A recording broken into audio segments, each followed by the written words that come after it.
Good afternoon. I'm Admiral Brad Cooper, the Commander of United States Central Command.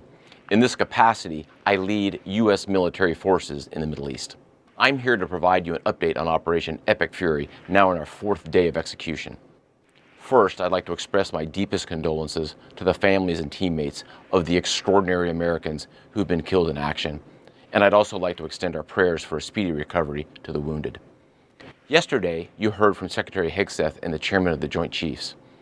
Today, I'd like to give you an operational update on where we are and provide you with some key facts. By order of the President of the United States and the Secretary of War, our military in the Middle East is undertaking an unprecedented operation to eliminate Iran's ability to threaten Americans, as they've been doing for nearly half a century. Having spent more than 36 years in the military, I could not be prouder of America's sons and daughters in uniform who are answering the call. More than 50,000 troops, 200 fighters, 2 aircraft carriers, and bombers from the United States are participating in this operation, and more capability is on the way.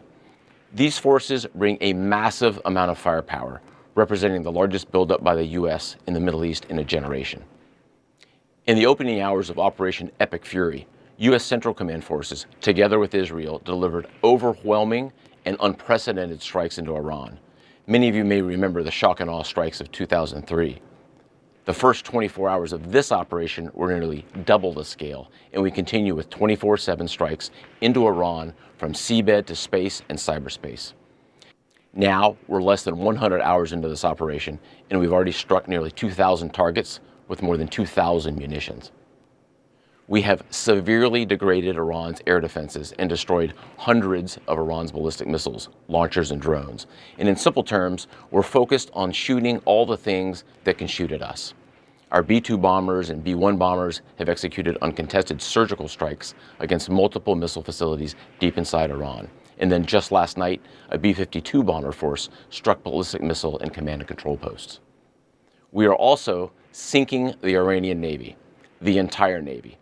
Thus far, we've destroyed 17 Iranian ships, including the most operational Iranian submarine that now has a hole in its side. For decades, the Iranian regime has harassed international shipping. Today, there's not a single Iranian ship underway in the Arabian Gulf, Strait of Hormuz, or Gulf of Oman, and we will not stop. We will continue to conduct dynamic targeting operations. We're hunting Iran's last remaining mobile ballistic missile launchers to eliminate what I would characterize as their lingering launch capability. Now, in retaliation, the Iranian regime has launched over 500 ballistic missiles and over 2,000 drones. To be clear, Iran is indiscriminately targeting civilians as they launch these missiles and drones. You've seen it on TV. The evidence is crystal clear and overwhelming. Having said this, we are seeing Iran's ability to hit us and our partners is declining, while our combat power, on the other hand, is building. And my overall operational assessment is that we are ahead of our game plan. Along the way, every single branch of our military is achieving unprecedented success.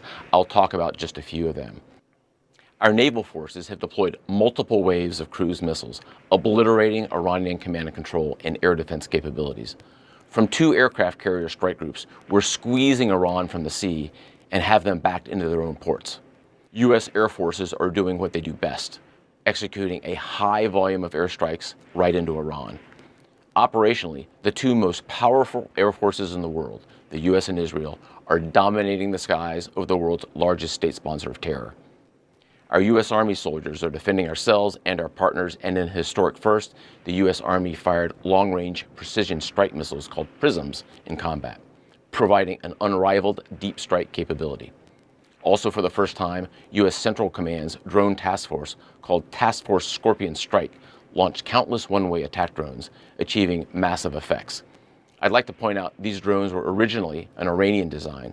We took them back to America, made them better, and fired them right back at Iran. I just could not be prouder of our men and women in uniform, leveraging innovation to create dilemmas for the enemy.